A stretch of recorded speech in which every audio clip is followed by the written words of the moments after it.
rassurez-vous, votre télé est bien réglée. C'est juste l'une des images que l'on peut voir ici à l'UAV Show, la 4e édition du nom. Durant les 13 minutes qui viennent, nous allons justement parcourir ce monde merveilleux du drone, un monde en pleine évolution. Et pour commencer, eh bien, c'est François Bafou qui nous attend pour en savoir davantage.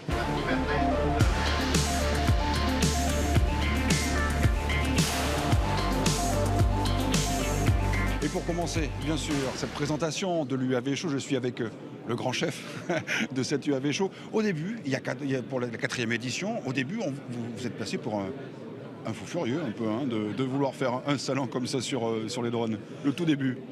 Le tout début, c'était en 2010, la première édition, ouais. Mais il faut savoir qu'en 2010, déjà, ça faisait 5 ans qu'on avait des projets. Alors effectivement, on est passé pour pas mal de personnes pour des fous, pour en tous les cas, je ne sais pas, des précurseurs.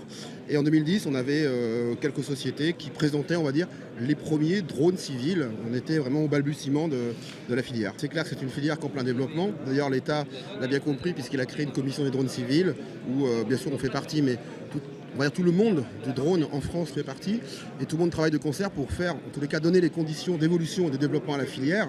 Et actuellement, il suffit de regarder aujourd'hui avec plus de 70 exposants et puis un monde absolument impressionnant, moi je suis même impressionné, qui montre effectivement on est sur une filière, on va dire en tous les cas extrêmement prometteuse. Sur un marché de 100 millions en France actuellement, 50% demeure et reste le drone de loisir. Mais par contre, la progression, la forte progression actuellement se trouve dans le drone, on va dire professionnel, d'inspection d'ouvrages d'art, thermique, agriculture de précision, topographie. Ce sont ce qu'on appelle les nouveaux usages, les nouveaux métiers qui sont fortement en développement, d'ailleurs qu'on retrouve sur ce salon. Si on devait faire encore un comparatif entre 2010 et 2016, 2010 on avait plus du drone, pas de loisir, mais du drone, on va dire, joué, alors que là, on est maintenant sur du drone professionnel. Il faut voir certains drones, certaines bêtes, on va dire, certains morceaux, avec de la technologie embarquée, où là, on peut faire des applications assez extraordinaires, comme par exemple de la levée de doute, qu'on peut faire de l'inspection d'ouvrages d'art, de la précision de données, ce qu'on appelle du tracking, c'est-à-dire du suivi de voiture en instantané. On peut faire aussi de l'agriculture de précision, enfin de multiples usages. Il y a toujours très souvent, on peut faire référence à des films de science-fiction, hein, où on voit souvent des drones, des trucs volants.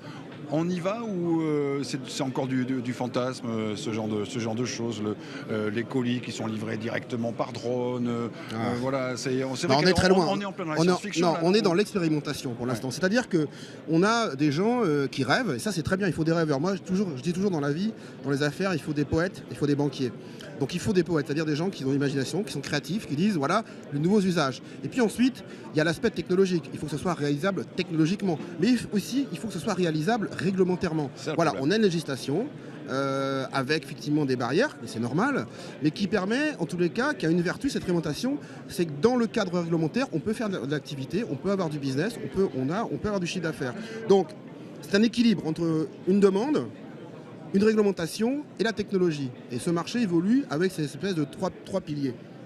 Merci de nous avoir présenté rapidement ce monde extraordinaire du drone. Je vous propose tout de suite que nous allions justement directement voir quelques-uns de ces stands ici à l'UAV Show pour faire un peu plus le point sur le drone en tant qu'élément véritable de société qui consacre toute leur énergie. Merci. Il a été question il y a un instant de la levée de doute, hein, c'est ça, bien justement c'est le boulot de Skytech. Bonjour, vous présentez une première mondiale on va dire, alors maintenant les drones ils marchent tout seuls, qu'est-ce que c'est que cette histoire? Expliquez-nous un petit peu ce que vous faites ici. Bonjour, alors du coup nous on présente une solution de drone entièrement autonome. Donc c'est un drone qui est accueilli dans une station et qui permet de faire donc de la levée de doute dans un cas de sécurité. Donc sur un site industriel, on va venir en complément d'un réseau de caméras de surveillance pour venir lever des alertes et assurer un point de vue déporté aérien dans un temps record environ 1 minute. Regardez, le drone qui lève les doutes tout seul, il est dans cette boîte. Logiquement, elle devrait s'ouvrir dans un instant. Mais concrètement, donc, alors expliquez-nous comment ça marche. Alors. Concrètement, on a une boîte qui accueille le drone, qui le recharge, qui vérifie son état. Et on a un réseau de caméras de surveillance sur un site industriel, agricole, une usine, etc. D'accord. Le drone décolle sur alerte d'un capteur. Il y a une personne qui rentre derrière la barrière, elle n'a pas à y être. Le capteur, la caméra de surveillance émet une alerte. Le drone va décoller tout de suite et va parcourir 500 mètres en 30 secondes à peu près et va venir offrir le point de vue déporté à l'agent de sécurité qui va pouvoir vérifier que le doute c'est bien, enfin qui va pouvoir vérifier que l'alerte c'est bien une personne ou un animal et dans ce cas-là vérifier, donner la bonne procédure en fonction du cas d'urgence. D'accord, donc c'est un super agent de surveillance un peu. Exactement, c'est l'outil 3.0 de l'agent de surveillance et il y a un intérêt aujourd'hui pour ce type de solution et pour le drone grâce à sa rapidité. Alors, quelle est la nouveauté technique? C'est qu'effectivement, il est 100% automatique, hein. C'est ça la grande nouveauté. La grande nouveauté, c'est le drone 100% autonome. Aujourd'hui, les drones sont opérés avec un opérateur, avec parfois même un cadreur. Donc il faut parfois 2 personnes pour opérer un drone. Là, avec cette solution-là, le drone, la solution est installée à demeure sur le site. Et donc le drone est déployé en 1 minute à la demande. Dès qu'on en a besoin, on l'a tout de suite. Vous qui êtes dans ce monde du drone, là, on en est au balbutiement, hein, des applications drone. Là. Exactement, c'est le début de l'automatisation des drones. Aujourd'hui, les drones ne sont pas encore utilisés à 100% de leur capacité. Les drones sont avant tout des vecteurs aériens et doivent être utilisés demain comme des robots. Et donc c'est ce qu'on propose avec cette solution-là de drone 100% autonome en supprimant quelque part la partie maillon faible des opérations. Alors il y a encore un petit pas à faire avec le législateur sur cette partie-là, mais on a la réglementation, voilà. Mais on est en cours de travail sur cette partie-là et on est en train de maîtriser toutes les technologies et de les intégrer. Voilà pour ce stand donc Skytech avec ce drone 100% automatique. Moi je vais continuer à faire le tour et puis découverte de nouvelles technologies drone. Merci. Merci. Et nous poursuivons notre découverte de l'UAV Show avec Cyril Abonnel. On vient de voir Skytech et justement vous, Enedis, vous connaissez bien Skytech. Expliquez-nous un petit peu. Enedis connaît bien Skytech parce qu'effectivement depuis le lancement de notre concours d'Open Innovation l'année dernière, Enedis a été notre lauréat en Aquitaine Nord et on a commencé une expérimentation en début d'année qu'on vient de conclure là au mois de septembre pour sécuriser en fait le partage d'une vision temps réel pour les travaux sous tension. Donc, Parce que Enedis, vous faites donc dans tout ce qui est transport d'énergie électrique, hein, c'est ça? Alors Enedis, c'est effectivement le distributeur d'électricité en France, hein, en moyenne et basse tension. Et donc on a plus de 300 000 km de lignes. Donc on a 300 000 km de lignes qu'il faut surveiller, c'est important, c'est capital. Donc les drones peuvent vraiment vous aider dans ce domaine. Ouais. Effectivement, les drones, c'est une des pistes sérieuses, on va dire, d'innovation pour la surveillance, l'entretien du patrimoine et l'amélioration de la sécurité de nos agents lorsqu'ils interviennent. Et donc à ce titre-là, on est très content et fier d'être partenaire majeur, on va dire, de cette 4e édition de l'UAV Show. Oui, parce que là, potentiellement, vous pouvez aider effectivement des startups, des créateurs de systèmes, etc., pour vous aider à vous aussi. Oui, avec je dirais les 300 000 km et l'ensemble des ouvrages que l'on gère, on a un terrain de jeu professionnel, hein, c'est quand même très sérieux évidemment, mais avec un potentiel très important à la fois pour les développeurs de matériel, mais aussi pour les opérateurs. Donc on va confier des prestations à des dronistes, mais on va aussi nous-mêmes, c'est une décision qui a été prise cet été, pouvoir être opérateurs de drones. Certains de nos agents pourront devenir opérateurs sur des cas spécifiques d'usage. Des drones au-dessus des lignes haute tension, c'est pour demain, après-demain C'est depuis 2 ans en test et on va, je pense, maintenant travailler à industrialiser en fait notre activité, encore une fois en mode partenariat avec des jeunes entreprises innovantes et d'autres. Et de ce point de vue-là, Bordeaux Techno West et sa pépinière vont être un partenaire important. Merci beaucoup. Alors vous l'avez vu, effectivement, les drones permettent de répondre à des questions très, très précises, notamment pour les entreprises. Mais le drone, c'est aussi pour vous et pour nous, pour monsieur tout le monde, hein, un petit côté ludique et grand public. Bon, on en parle tout de suite. Merci.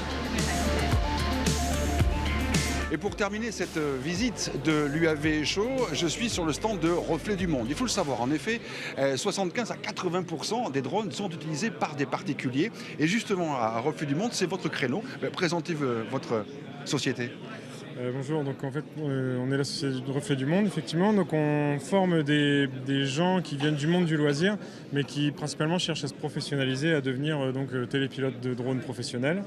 Donc voilà, on propose 10 modules de formation différents qui vont d'une sorte de tronc commun vers des applications spécifiques par métier.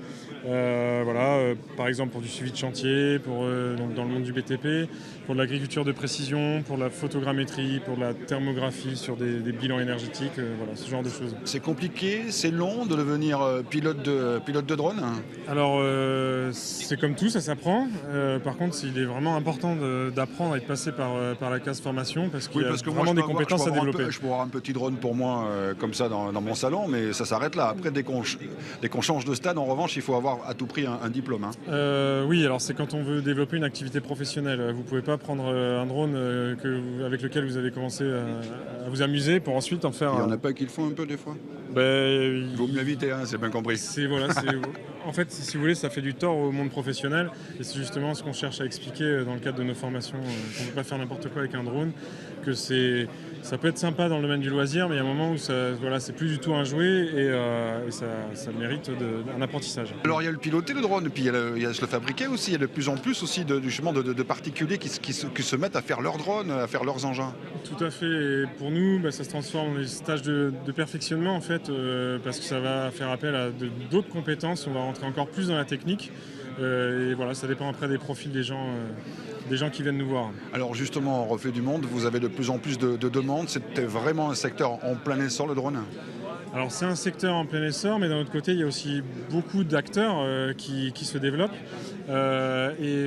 Dans ces acteurs, il y a un peu de tout. Il y a des gens compétents, il y a des gens qui débutent, Et du coup, tout le monde n'arrive pas forcément à se développer. Il y a aussi des entreprises qui ont plus de difficultés. Donc il faut savoir être bon et faire la différence avec des compétences bien précises. Alors le drone, c'est une révolution technique. Ça va être aussi une révolution au niveau des emplois, parce qu'il y a plein d'emplois qui vont se créer forcément autour du drone. Moi, ce que je dis souvent à nos élèves, c'est que autant on sent un phénomène de mode dans la partie loisir, autant dans la partie professionnelle, c'est une révolution technique qui ne fait que commencer, qui est en marche dans de nombreux secteurs, donc BTP, agriculture, audiovisuel. Ça a commencé par audiovisuel. Le marché dans ce domaine-là est un peu plus mature parce que les vidéastes ont repéré depuis plus longtemps que les autres, on va dire, l'atout majeur qu'est le drone et ce qu'il peut apporter dans leur métier. Mais il y a aussi plein de choses à apporter dans les métiers, par exemple des couvreurs, par exemple des géomètres, tous ces secteurs-là. Voilà, donc on va terminer là-dessus cette émission sur l'UAV Show, avec, vous l'avez bien compris, un secteur en pleine expansion qui est en train véritablement, réellement d'exploser, avec à la clé également des métiers, mais vous l'avez vu aussi, une réglementation qui fait que pour l'instant, cet essor est un peu freiné, mais une chose est sûre, c'est qu'ici, à l'UAV Show Europe, c'est l'occasion de voir vraiment une révolution en marche. Voilà, merci.